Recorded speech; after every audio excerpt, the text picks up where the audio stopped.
I've seen a lot of shit in my life, and I can thank most of it to traveling.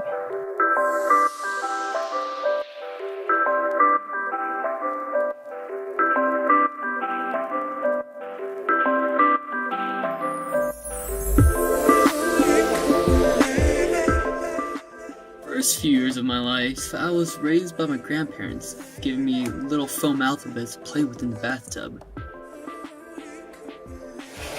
I ordered letters in the bathtub in order to help me with my alphabets, and yes, it helped me.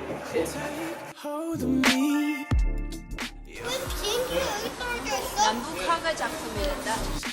wasn't until a few months after when I was pulled out to live in Korea. My life in Korea was quite a mess. I was rebellious all the time. Sometimes I'd leave my apartment late at night in my rollerblades to eat with my friend's dad. Yeah, he made sushi, so I was like, maybe I can just eat with him, 9 p.m., whatever. But what really had me was when I stole tiny origami toy things. Now, I stole these dakjis because it said, buy one and win another box on the other side. So I was like, maybe I'll win another box. So I stole like 1 or 2 boxes, and then I went home, opened it, and it said I won. I won one. So I was like, that's pretty cool. So I went back to the store. Yeah, I went back to the store, and they caught me. What a surprise. All in all, that's pretty much how I learned to think 4 steps ahead, to actually weigh the consequences with the reward. What I should have done instead is stolen it, but given the reward little script thing to my friend to redeem it. Then it would be him getting caught, not me, ha ha ha.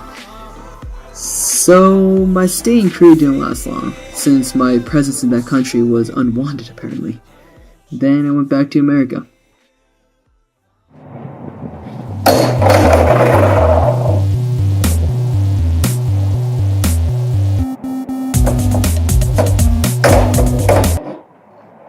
I suck at English! My stay in the US didn't last long either. In 3rd grade, my teacher realized I indeed needed help with English.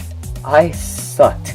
Diligently, I met with my English teacher right after school, slowly but surely catching up to my fellow classmates. I never missed a session with her. It was weird. There I learned that the letter K can be silent, and you can even combine 2 words to make contraction. It was at this point in my life when I learned that the importance of showing effort. Hard working never appealed to me, but when I was diligent and actually invested time into something, there was so much that I could accomplish. After my first year, I thanked my teacher and left for Canada.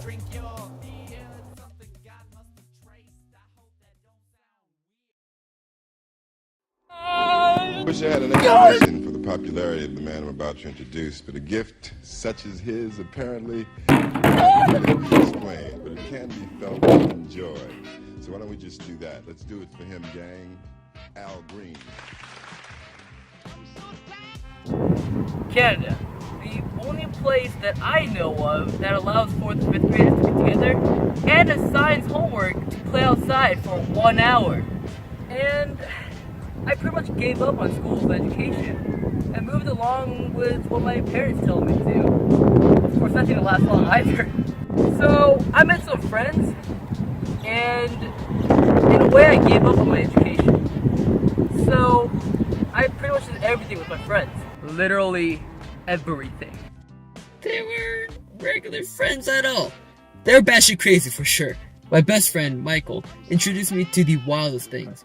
He started with simple biking, then we went mountain biking, then BMX, to rollerblading, to sailing, to swimming, to diving, to video games, to snowboarding, to skiing, to skating, to skateboarding, music, to clarinet, to orchestra, to choir, to legal driving, to exploring restricted areas, to quite literally everything.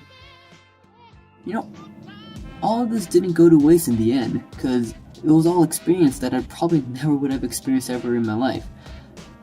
This part of my life, the kids helped me try multiple different things. These things ranging from absolutely exotic, such as eating frogs, to something a lot less melancholy, like photography and filming. From there, I built myself a much more outgoing personality, a little more out of the blue. Always thinking out of the box, you know what I mean? Giving me just enough courage to do something stupid while praying to God I'll end up in the right place.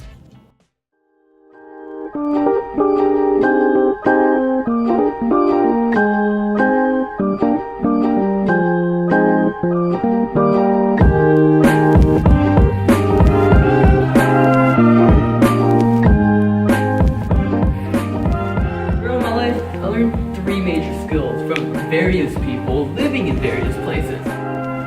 First, I learned from the manager of the store that I stole from that I need to think 4 steps ahead to not be stupid. And so comes 3rd grade, when I realized I sucked at English, and I really wanted to capture those around me.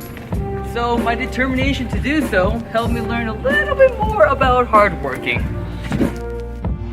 And that's how I met the craziest friend group. Now, these kids weren't the regular friends you see, just chilling at a bar, couldn't do that. But they've introduced me to most exotic activities like mountain biking, BMX, ice skating. Didn't work that well. Anyways, my best friend Michael, he's inspired me to do the weirdest shit, like filming, and sometimes rollerblading, and photography.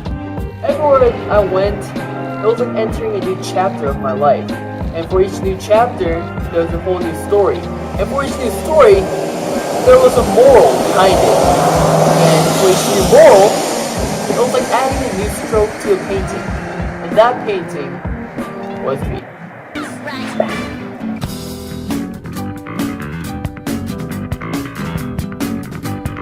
Throughout my life, making decisions has been tough for me.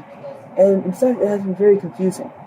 You know, when I was young, that thing I did in Korea, I was very unsure if I should continue the education there.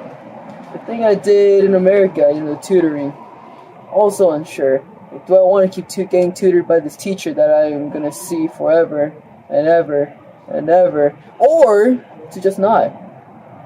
And that friend I met in Canada, he's really weird. I was unsure if I should continue hanging out with him or continue my studies with my parents. A lot of it has been very puzzling to me.